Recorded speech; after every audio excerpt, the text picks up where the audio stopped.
ચાલો આજનું ઉખાણું પૂછું છું, જેને આવડે એને જવાબ આપવાનો છે. એક નદીના કિનારે બે માણસો ઊભા હતા.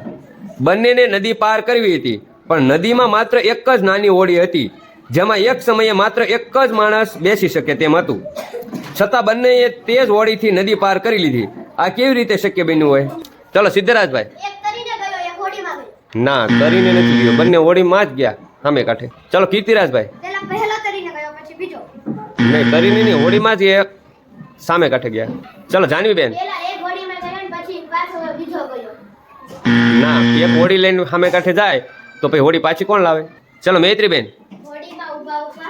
ના, હોડીમાં ઊભા ઊભા બંને પણ જઈ શકે એમ નથી, એક સમયે એક જ હોડી લઈને જઈ શકે.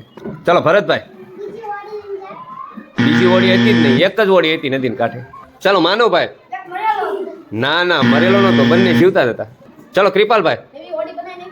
ના ના, નવી હોડી નથી બનાવી, હોડી તો માત્ર એક જ છે. ચલો મહાવીરભાઈ. ના, હોડીમાં માત્ર એક જ વ્યક્તિ જઈ શકે તેમ હતો. ચલો ઋત્વિકભાઈ. નહીં, દોડવું નથી નદી, હોડીમાં દોડવું જ નથી. ચલો જાનવીબેન. સરસ, સાચો જવાબ છે.